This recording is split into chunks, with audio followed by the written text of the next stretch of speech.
This is Ayesha Fatima. Welcome to my YouTube channel. तो students, जैसा कि आपको पता है कि हम लोग क्लास 11th की फिजिक्स की न्यू बुक पढ़ रहे हैं, Punjab education curriculum training and assessment authority. और इस न्यू बुक को लेकर हम लोगों ने चैप्टर नंबर 2 स्टार्ट किया हुआ है, जिसका नाम है फोर्स एंड मोशन।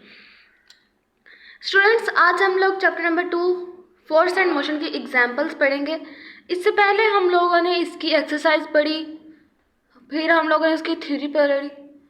तो अभी तक अगर आप लोगों ने वो वाले लेक्चर्स नहीं सुने तो आप लोगों से रिक्वेस्ट है कि प्लीज़ पहले वो वाले लेक्चर सुन लें, क्योंकि अगर आप लोग थ्योरी अच्छी तरीके से समझ लेते हो तो आप लोग एक्सरसाइज अच्छे तरीके से सॉल्व कर सकते हो और आपको बहुत ही आसानी होती है उस चैप्टर से रिलेटेड क्वेश्चंस को सॉल्व करने में या समझने में, जिस चैप्टर की थ्योरी आप लोगों ने अच्छे से पढ़ी हुई हो। लेक्चर स्टार्ट करने से पहले कि आप लोगों से रिक्वेस्ट है कि प्लीज़ चैनल को सब्सक्राइब कर दें, वीडियो अच्छी लगी तो लाइक करें, शेयर करें और कमेंट्स में ज़रूर बताएं कि आपको लेक्चर कैसा लगा। तो स्टूडेंट्स, आज हम लोग एग्जाम्पल्स पढ़ेंगे।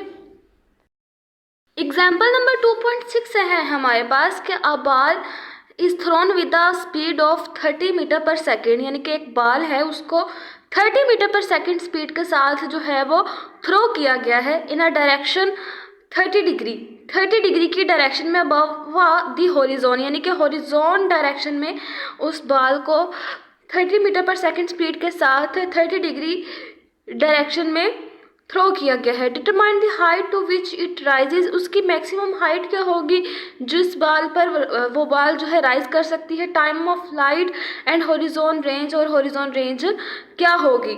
ठीक है, तो यानी कि हमारे पास जो स्पीड है वो दे दी गई है, हॉरिजॉन्टल स्पीड को हम लोग कैसे डोनेट करवाते हैं। हॉरिजॉन्टल स्पीड को हम लोग VIX यानी कि is equal to VI cos थीटा is equal to 30 metre per second से डोनेट करवाएंगे, और जिस एंगल में फेंकी हुई है उस एंगल के साथ उसको मल्टीप्लाई करवा देंगे। यानी कि जो डाटा में हमें स्पीड दी गई है, एंगल दिया गया है, और हमें जो है वो G की वैल्यू तो आपको पता है कि 9.8 होती है। तो हम लोग पहले स्टेटमेंट्स में से डेटास निकालेंगे, फिर वो ये चीज़ देखेंगे कि क्या चीज़ उन्होंने पूछी गई है, क्या चीज़ हमें रिक्वायर्ड है, फिर हम लोग फार्मूला यूज़ करेंगे और फिर हम लोग एग्जाम्पल्स का सॉल्यूशन देखेंगे। एग्जाम्पल 2.6 में हमें जो है वो डाटा दे दिया गया है, इनिशियल वेलोसिटी दे दी गई है जो कि हमारे पास है VI is equal to 30 metre per second. Projectile angle दे दिया गया है जो कि 30 डिग्री है, और G की वैल्यू हमें पता है कि 9.8 मीटर पर सेकेंड होती है। और एग्जाम्पल नंबर 2.6 में जो चीज़ें हमसे पूछी गई हैं, यानी कि मैक्सिमम हाइट पूछी गई है, टाइम ऑफ फ्लाइट पूछा गया है और हॉरिजॉन्टल रेंज पूछी गई है। Maximum height, time of flight और हॉरिजॉन्टल रेंज को फाइंड आउट करने का फार्मूला हम लोग पहले पढ़ चुके हैं, वही फार्मूलाज हम लोग इस एग्जाम्पल में इस्तेमाल करेंगे और उनमें वैल्यूज़ पुट करके हम लोग maximum height, time of flight और हॉरिजॉन्टल रेंज जो है उसको फाइंड आउट कर लेंगे। स्टूडेंट्स, यहाँ पर हम लोग फार्मूला का वर्ड यूज़ नहीं करेंगे बल्कि फार्मूला ही यूज़ करेंगे, क्योंकि हम लोगों ने तीन चीज़ें फाइंड आउट करनी है, maximum range, time of flight and horizon range. और इसलिए हम इन तीनों चीज़ों को फाइंड आउट करने के लिए हमें जो फार्मूलाज रिक्वायर्ड होंगे वो भी 3 ही होंगे। अगर हम मान लो यहाँ पर एक फार्मूला लिख देंगे तो उसका मतलब होता है एक फार्मूला, लेकिन हम लोग यहाँ पर 3 चीज़ें यूज़ कर रहे हैं 3 फार्मूला को इस्तेमाल कर इस वजह से यहाँ पर फार्मूला ही लिख देंगे। ठीक है, सबसे पहले जो है हमारे पास हाइट का फार्मूला है। हाइट जो है हमारे पास, हाइट को फाइंड आउट करने के लिए हम लोग जो फार्मूला यूज़ करते हैं वो होती है H is equal to VI square sine theta over 2GE। ये हमारे पास मैक्सिमम हाइट को फाइंड आउट करने का फार्मूला है। फिर दूसरी जो चीज़ हम लोगों ने फाइंड आउट करनी है वो है time of flight 2VI sign theta over G। तो ये टाइम ऑफ फ्लाइट को फाइंड आउट करने का फार्मूला है। और फिर जो तीसरी चीज़ हम लोगों ने फाइंड आउट करनी है वो है हॉरिजॉन रेंज और VI square sign 2 theta over G। ये हमारे पास हॉरिजॉन रेंज को फाइंड आउट करने का फार्मूला है। तो ये फार्मूला आज हमारे पास आ गए। इस फार्मूला को हम लोगों ने 1 का नाम दे दिया, इसको 2 का, इसको 3 का। इक्वेशन 1, इक्वेशन 2 और इक्वेशन 3।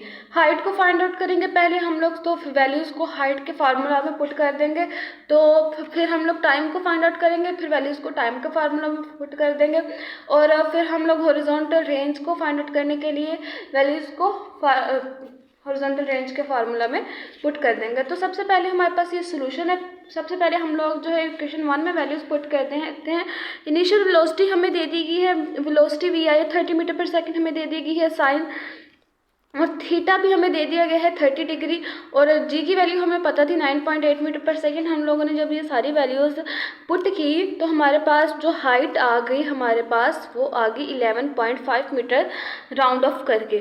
फिर उसी तरह जब हम लोगों ने इसको कैलकुलेटर पर ये सारी वैल्यूज़ डाली तो हमारे पास ये हाइट आ गई 11.5, जो नहीं यानी कि जो हमारे पास हाइट आएगी हम लोगों ने उसको राउंड ऑफ कर दिया तो हमारे पास जो आंसर आ गया वो हमारे पास 11.5 आया। ठीक है, फिर हमारे पास जो इक्वेशन 2 है उसमें हम लोग वैल्यूज़ पुट करेंगे। इक्वेशन 2 में हम लोगों ने वैल्यूज़ पुट की तो हमारे पास जैसे इनिशियल वेलोसिटी ये जो इनिशियल वेलोसिटी थी वो 30 मीटर पर सेकंड थी, थीटा हमारे पास 30 डिग्री था। जब हम लोगों ने ये सारी वैल्यूज़ इक्वेशन 2 में पुट की, जी की वैल्यू, थीटा और ये इनिशियल वेलोसिटी, तो हमारे पास जो टाइम आया वो हमारे पास 3.1 सेकंड आया। इसको हम लोगों ने जब कैलकुलेटर पर डाला इन सारी चीज़ को तो हमारे पास जो आंसर आ गया यानी कि टाइम ऑफ फ्लाइट आ गया हमारे पास वो 3.1 सेकंड आ गया। फिर इसी तरह हम लोगों ने इक्वेशन 3 में जो वैल्यूज़ पुट की, इक्वेशन 3 हमारे पास थी r=vi² sin 2θ/g, ये हॉरिजॉन्टल रेंज को फाइंड आउट करने का फार्मूला है। इसमें जब हम लोगों ने सारी वैल्यूज़ पुट की तो हमारे पास ये चीज़ बन के आ गई 30 metre per second multiply by sine into 2 into theta 30 degree over 9.8 metre per second square. तो हम लोगों ने जब ये सारी वैल्यूज़ पुट की, इन सारी वैल्यूज़ को पुट करने के बाद जब 2 को 30 से मल्टीप्लाई करवाया तो साइन 60 आ गया हमारे पास। फिर हम लोगों ने जब इसको कैलकुलेटर पर डाला तो हमारे पास जो हॉरिजॉन्टल रेंज थी ये वो हमारे पास 79.53 मीटर आई। तो हमारे पास हम लोगों ने फिर ये हाइट भी फाइंड आउट कर ली, टाइम भी फाइंड आउट कर लिया और रेंज भी फाइंड आउट कर ली। तो ये सारी चीज़ें हम लोग उठा के इसके आंसर में लिख देंगे कि हमारे पास जो मैक्सिमम हाइट आई प्रोजेक्टाइल की वो हमारे पास 11.5 मीटर आई। टाइम ऑफ फ्लाइट जो है हमारे पास 3.1 सेकेंड है और हॉरिजॉन्टल रेंज जो है हमारे पास 79.53 मीटर है। तो स्टूडेंट्स ये हम लोगों ने जो एग्जाम्पल नंबर 2.6 है वो सॉल्व आउट कर ली। फिर पहले हम लोगों ने डाटा देखा, डाटा में उन्होंने हमें सिर्फ और सिर्फ इनिशियल वेलोसिटी और जो है प्रोजेक्टाइल एंगल बताया था कि initial velocity 30 metre per second है और प्रोजेक्टाइल एंगल हमारे पास 30 डिग्री है।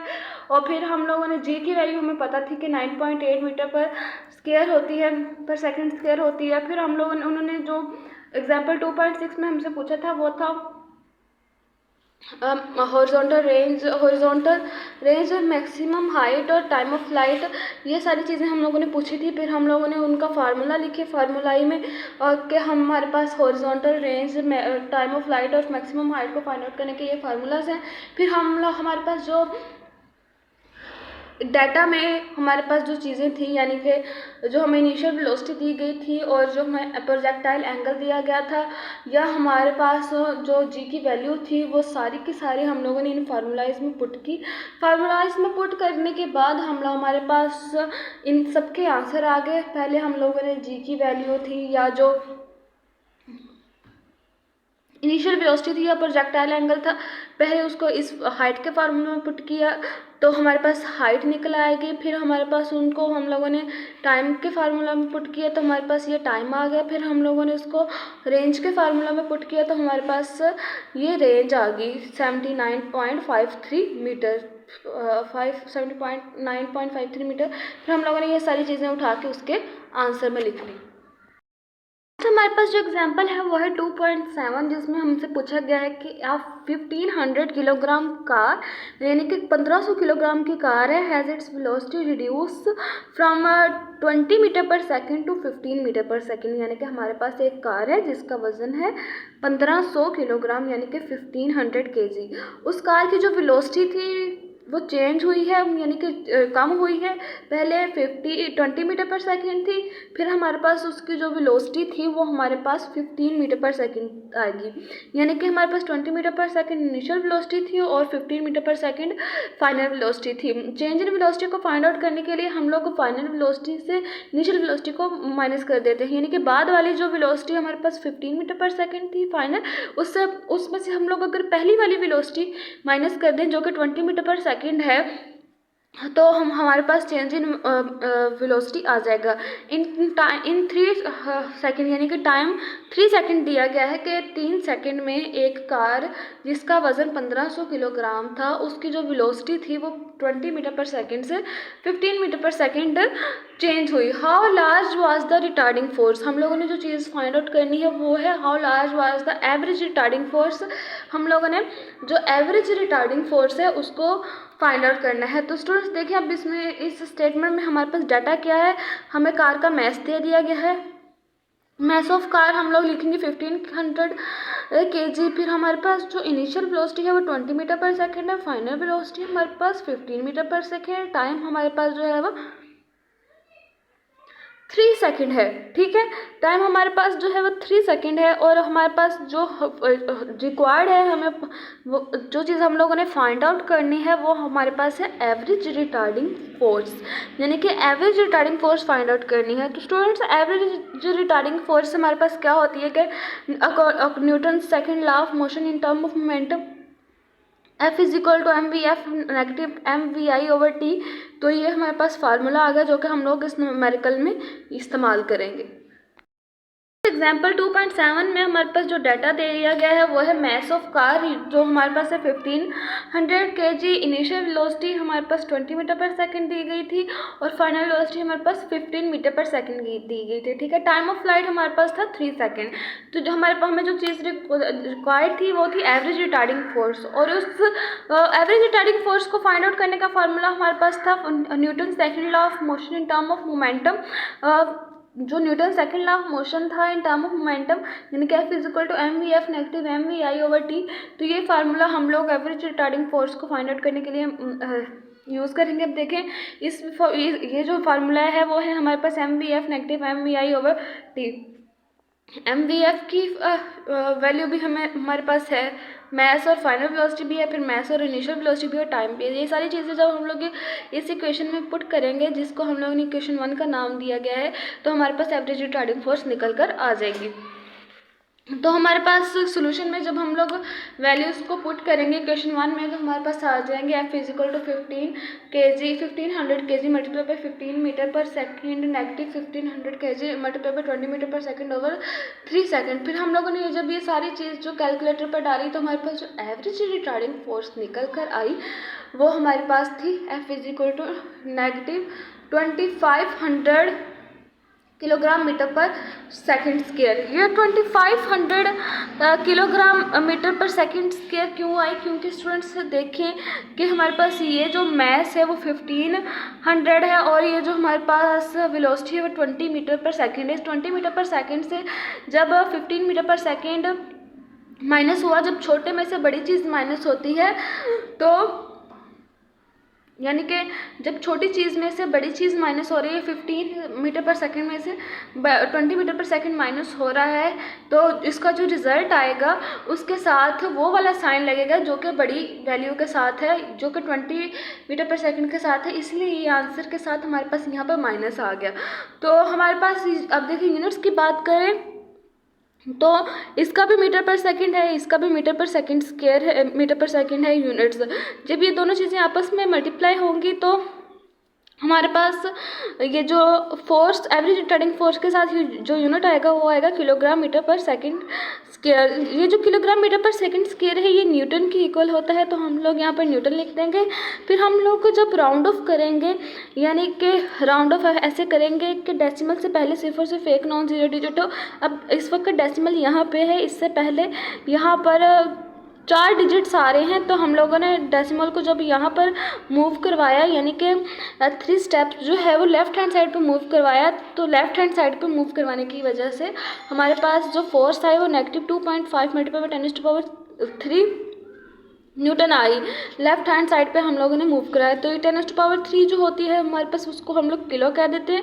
तो हमारे पास जो एवरेज रिटार्डिंग फोर्स जो निकल कर आ गई हमारे पास, वो F = -2.5 किलो न्यूटन आ गई।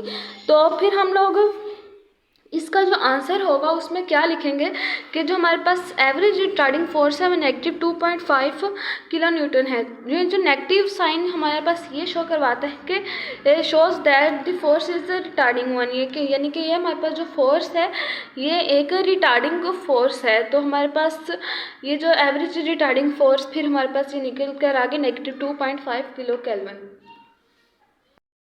2.8 है कि हमारे पास जब दो स्फेरिकल balls हो when two spherical balls of 2 kg and 3 kg masses are moving to each other, यानी कि हमारे पास दो बॉल्स हैं, एक का मैस 2 kg है, एक का मैस 3 kg है, वो एक दूसरे की तरफ मूव कर रही हैं वेलोसिटी 6 मीटर पर सेकेंड, यानी कि जो बॉल 2 kg है उसकी जो वेलोसिटी है वो 6 मीटर पर सेकेंड है, और जो बॉल 3 kg की है उसकी जो वेलोसिटी है वो हमारे पास 4 मीटर पर सेकेंड है। What must be the velocity of smaller ball after collision, यानी कि हमारे पास जो 2 kg वाली बॉल है उसकी कोलिजन के बाद उसकी वेलोसिटी क्या होगी, यानी कि 2 kg वाली बॉल जब 3 kg वाली बॉल के साथ कोलाइड करती है तो कोलिजन के बाद जो 2 kg वाली बॉल है उसकी वेलोसिटी क्या हो जाती है। If velocity of bigger ball is 3 metre per second, अगर हमारे पास कोलिजन के बाद जो बिगर बॉल है यानी कि 3 किलो kg वाली बॉल है उस कोलिजन के बाद उसकी जो वेलोसिटी है वो 3 मीटर पर सेकेंड हो जाती है, तो जो 2 kg यानी कि 2 किलोग्राम वाली बॉल है उसकी वेलोसिटी कितनी होगी। यानी कि हमारे पास अब देखें यहाँ पर दो बॉल्स हैं, एक ये बॉल है और एक ये बॉल है। ये हमारे पास 2 kg वाली बॉल है, ठीक है, ये हमारे पास 3 kg वाली बॉल है। कोलिजन से पहले जो 2 kg वाली बॉल है उसकी जो वेलोसिटी है वो 6 मीटर पर सेकेंड है, ठीक है। जो 3 kg वाली बॉल है उसकी जो वेलोसिटी है यानी कि उसकी V1 जो है वो 6 मीटर पर सेकेंड है, V2 जो है हमारे पास 4 मीटर पर सेकेंड है। कोलिजन के बाद जो हमारे पास स्मॉल बॉल है यानी कि कोलिजन के बाद जो वेलोसिटी V1 डैश है वो हम लोगों ने फाइंड आउट करनी है, और V2 डैश उन्होंने हमें दे दी गई है कि V2 डैश जो है वो हमारे पास 3 मीटर पर सेकेंड है। तो हमारे पास इस एग्जाम्पल में डाटा हमें क्या दे दिया गया है कि दोनों बॉल्स का मैस दे दिया गया है, फिर कोलिजन से पहले उनकी वेलोसिटी दे दी गई है, और कोलिजन के बाद जो हमारे पास बिगर बॉल है उसकी वेलोसिटी दे दी गई है 3 metre per second. Example number 2.8 है, तो हमारे पास जो मैस है स्मॉलर बाल का वो हमारे पास 2 kg है, और जो हमारे पास मैस है बिगर बाल का वो हमारे पास 3 kg है। Since both balls are moving to each other, ये दोनों बॉल्स अगर जो एक दूसरे की तरफ मूव कर रही हैं, so their velocities are of opposite sign, तो इनकी वेलोसिटीज़ के जो साइंस होंगे वो ऑपोजिट होंगे। Let us suppose that the direction of motion of 2 kg ball is positive, यानी कि हम लोग सपोज कर लेते हैं कि जो 2 kg वाली बॉल है उसकी जो डायरेक्शन ऑफ मोशन है वो पॉजिटिव है एंड 3 kg इज़ नेगेटिव, और जो बॉल 3 kg की है उसकी डायरेक्शन है वो हमारे पास नेगेटिव है। तो velocity of smaller ball before collision, जो हमारे पास जो स्मॉलर बॉल की वेलोसिटी है कोलिजन से पहले वो 6 मीटर पर सेकेंड है, और जो वेलोसिटी है बिगर बॉल की कोलिजन से पहले वो हमारे पास -4 मीटर पर सेकेंड है, क्योंकि हम लोगों ने बिगर बॉल की जो डायरेक्शन है उसको नेगेटिव कंसीडर किया है। अब देखें स्टूडेंट्स, यहाँ पर हमारे पास एक ये स्मॉलर बॉल है, ये हमारे पास बिगर बॉल है। इस स्मॉलर बॉल जो है हमारे पास 2 kg की है, और ये हमारे पास बिगर बॉल है वो 3 kg की है। कोलिजन से पहले ये जो बॉल्स हैं, जो स्मॉलर बॉल है उसकी जो वेलोसिटी होती है वो 6 मीटर पर सेकेंड होती है, और जो बिगर बॉल है उसकी वेलोसिटी जो है हमारे पास 4 मीटर पर सेकेंड होती है। लेकिन हम लोगों ने यहाँ पर 4 मीटर पर सेकेंड के साथ यानी कि V2 की जो वेलोसिटी है हमारे पास वो होगी -4 मीटर पर सेकेंड। V2 की जो वेलोसिटी है V2 = V2 हमारे पास जो है वो -4 मीटर पर सेकेंड आएगा, क्योंकि ये दोनों बॉल जो हैं वो एक दूसरे की तरफ मूव कर रही हैं, और इसी वजह से इन दोनों के साथ ऑपोजिट साइंस आएंगे।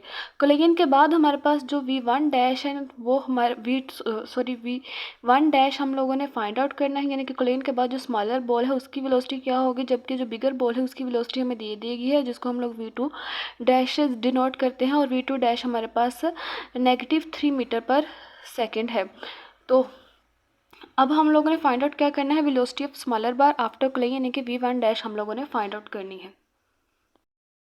तो इस एग्जाम्पल को सॉल्व करने के लिए हमारे पास जो फार्मूला होगा वो उसको हम लोग कैसे लिखेंगे कि according to law of conservation of momentum, यानी कि लॉ ऑफ कंजर्वेशन मोमेंटम के अकॉर्डिंग जो मोमेंटम होता है सिस्टम का, यानी कि कोलेन से पहले, और जो मोमेंटम होता है सिस्टम का कोलेन के बाद, वो इक्वल होते हैं आपस में। इसीलिए हम लोग यहाँ पर लिख सकते हैं कि momentum of system before collision is equal to momentum of the system after collision. तो हम लोगों ने यहाँ पर law of conservation of momentum का जो फार्मूला है वो लिख दिया। तो हमारे पास इसलिए हमारे पास जो मोमेंटम है सिस्टम का कोलेन से पहले, वो हम लोग इसको कैसे लिखेंगे, m1v1 प्लस m2v2, और मोमेंटम ऑफ सिस्टम का कोलेन के बाद जो है उसको कैसे लिखेंगे, हमारे पास m1v1 dash plus m2v2 dash. इसको हम लोगों ने इक्वेशन 1 का नाम दे देंगे। अब हम लोग इसको सॉल्व करेंगे। सॉल्व करने के लिए हम लोग ने जितनी भी वैल्यूज़ पढ़ी हैं ऊपर, वो सारी इस इक्वेशन में पुट कर देंगे। जब हम लोगों ने इक्वेशन 1 में वैल्यूज़ पुट की तो हमारे पास क्या थी कि यहाँ पे हमारे पास एक स्मॉलर बॉल थी, उसका मैस 2 kg था। एक बिगर बॉल थी, उसका मैस 3 kg था। कोलिजन से पहले जो स्मॉलर बॉल थी उसकी जो वेलोसिटी थी वो v1 is equal to 6 metre per second थी, और कोलिजन से पहले जो बिगर बॉल थी उसकी जो वेलोसिटी थी v2 वो हमारे पास 4 मीटर पर सेकेंड थी। ये दोनों बॉल्स एक दूसरे की तरफ मूव कर रही हैं, इसलिए जो स्मॉलर बॉल है उसके साथ पॉजिटिव साइन आएगा, बिगर के साथ नेगेटिव साइन आएगा। कोलिजन के बाद जो हमारे पास जो बिगर बॉल थी उसकी वेलोसिटी हमें दे दी गई है v2 dash is equal to -3 metre per second. और कोलिजन के बाद हमारे पास जो स्मॉलर बॉल है उसकी वेलोसिटी हम लोगों ने फाइंड आउट करनी है, यानी कि v1 डैश हम लोगों ने फाइंड आउट करनी है। तो हम लोग हमारे पास, और इक्वेशन 1 जिसमें हम लोगों ने ये वैल्यूज़ पुट करनी है वो थी हमारे पास m1v1 plus m2v2 equal m1v1 dash plus m2v2 dash. तो ये हमारे पास m1 है, ये हमारे पास m2 है। m1 यानी कि ये हमारे पास जो स्मॉलर बॉल का जो मैस है वो आ जाएगा, और स्मॉलर बॉल की वेलोसिटी। तो हमारे पास m1v1 की वैल्यूज़ जब हम लोगों ने पुट करनी है तो स्मॉलर बॉल की मैस और वेलोसिटी लिखनी है कोलिजन से पहले। तो हमारे पास स्मॉलर बॉल की जो मैस है वो हमारे पास 2 kg और वेलोसिटी है 6 metre per second, plus m2v2 जो है हमारे पास, यानी कि जो बिगर बॉल है उसकी वेलोसिटी और मैस लिखना है कोलिजन से पहले। जो उसका मैस है बिगर बॉल का वो 3 kg है और वेलोसिटी -4 मीटर पर सेकेंड है। तो अब हमारे पास जो मोमेंटम है कोलिजन के बाद, वो हमारे पास हम लोगों ने लिखना है कि कोलिजन के बाद जो हमारे पास स्मॉलर बॉल है उसकी जो उसका जो मैस है वो 2 kg है, और वेलोसिटी उन्होंने नहीं देगी कि इसलिए v1 डैश की जगह कुछ नहीं आएगा। और जो बिगर बॉल है उसका मैस 3 kg है, और वेलोसिटी जो है कोलिजन के बाद -मीटर पर सेकेंड आ गई। तो हम लोग m1v1 dash plus m2v2 dash की जगह ये सारी चीज़ें पुट कर देंगे। यहाँ पर हमारे पास 2 kg 6 मीटर पर सेकेंड के साथ मल्टीप्लाई हो रहा है, तो 6 to 12 होगा, और यहाँ पर kg और मीटर पर सेकेंड इनको एक साथ लिख देंगे। फिर हमारे पास जब 4 3 12 होता है तो ये नेगेटिव साइन जब इस पॉजिटिव साइन के साथ मल्टीप्लाई होगा तो यहाँ पर नेगेटिव आ जाएगा, तो हमारे पास 12 किलोग्राम मीटर पर सेकेंड आ जाएगा। इस तरह हम लोग अगर इस साइड को देखें तो 2 kg को हम लोग v1 डैश के साथ मल्टीप्लाई करवाएं तो 2 kg v1 डैश आ जाता है, और 3 हमारे पास 9 होता है। और ये जो नेगेटिव साइन है जब इस पॉजिटिव साइन के साथ मल्टीप्लाई कर होता है तो नेगेटिव आता है।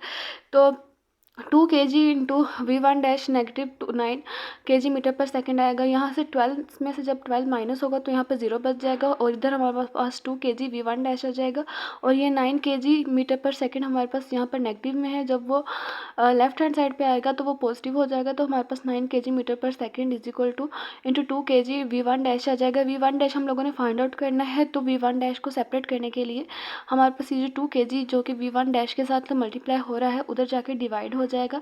तो हमारे पास v1 डैश जो है वो 9 kg metre per second over 2 kg आ जाएगा।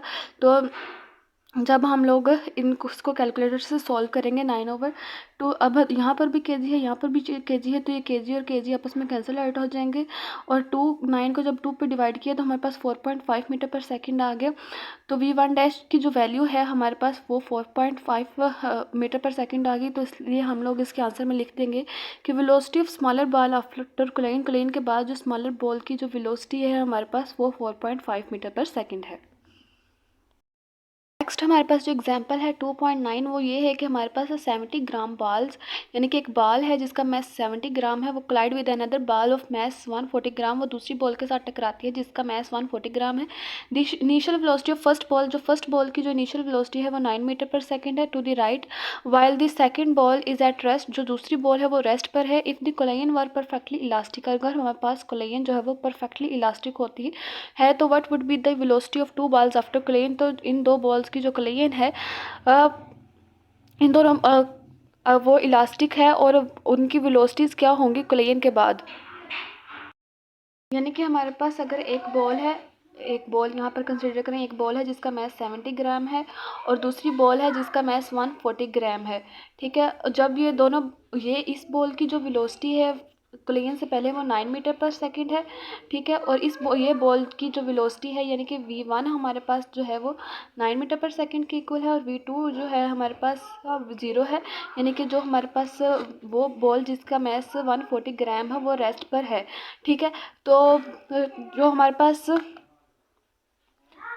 9 मीटर पर सेकंड राइट पे है while the second ball is at rest.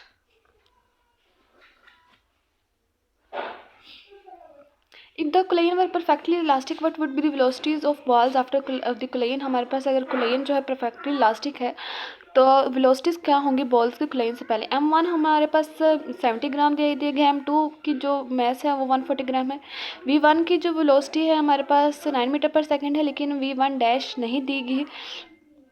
यानी कि collision के बाद हमारे पास जो स्मॉलर बॉल है उसकी जो वेलोसिटी नहीं देगी और इन दोनों की वेलोसिटीज आफ्टर कोलेन हम लोगों ने फाइंड करनी है, यानी कि v1 डैश भी फाइंड आउट करना है, v2 भी और v2 डैश भी, यानी कि जो दूसरी बॉल है जो कि रेस्ट पे है उसकी कोलेन से पहले भी वेलोसिटी फाइंड आउट करनी है और कोलेन के बाद भी, और जो वो बॉल जिसकी वेलोसिटी 9 मीटर पर सेकेंड है उसकी कोलेन से पहले वेलोसिटी 9 मीटर पर सेकेंड दी गई है लेकिन कोलेन के बाद v1 डैश हम लोगों ने फाइंड आउट करनी है। जो एग्जाम्पल 2.9 है उसमें हमें डाटा जो दिया गया है वो ये है कि mass of first ball m1 जो है वो 70 ग्राम है, mass of second ball m2 जो है वो 140 ग्राम है।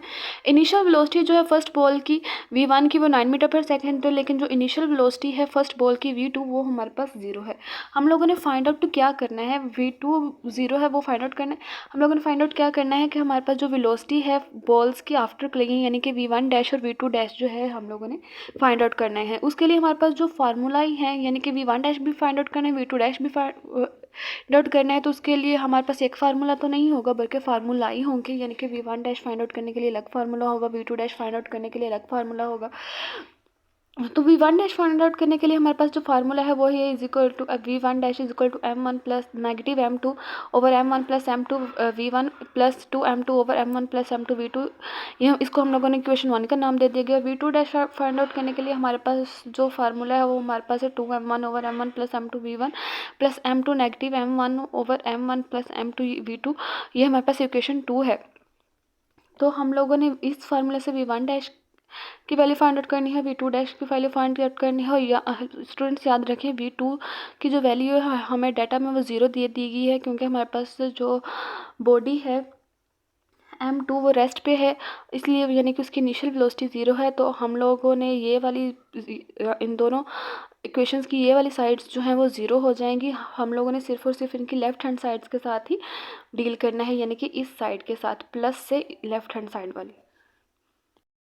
जो हमारे पास इक्वेशन 1 है वो हमारे पास है v1 dash is equal to m1 negative m2 over m1 plus m2 v1 और फिर plus 2m2 over m1 plus m2 और v2। ये हमारे पास इक्वेशन 1 है। इसमें हम लोगों ने वैल्यूज़ पुट करके v1 डैश की वैल्यू फाइंड आउट करनी है। m1 की जो वैल्यू है हमें डाटा में दी गई वो 70 ग्राम है, m2 की वैल्यू 140 ग्राम है। फिर हमारे पास पहले इस यहाँ पर इन दोनों को माइनस कर रहे हैं, फिर नीचे वही दोनों वैल्यूज़ जो है वो प्लस हो रही हैं। फिर हमारे पास जो v1 की वैल्यू दी गई है यानी कि जो हमारे पास मैस m1 है उसकी जो वेलोसिटी है कोलेन से पहले वो 9 मीटर पर सेकेंड है लेकिन v2 वहाँ यहाँ पर 0 है। तो यहाँ पर हम लोग वैल्यूज़ फाइंड आउट पुट करके तो इसके साथ आगे डील करेंगे ही नहीं, इसको डायरेक्टली हम लोग 0 लिख सकते हैं। ठीक है, डायरेक्टली 0 लिख दें या फिर डायरेक्टली 0 लिख दें या फिर 2 को अंदर 140 के साथ मल्टीप्लाई करवाएं। तो वो लंबा चौड़ा काम ना करें आप इसको डायरेक्टली ज़ीरो लिख दें, ठीक है।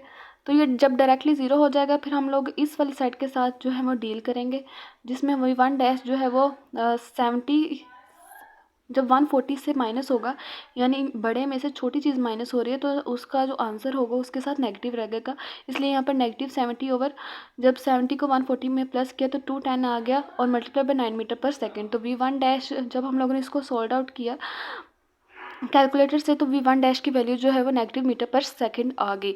जब हम लोग इक्वेशन 2 में वैल्यूज पुट करेंगे, इक्वेशन 2 है हमारे पास V2 dash is equal to 2m1 over m1 positive m2 V1 positive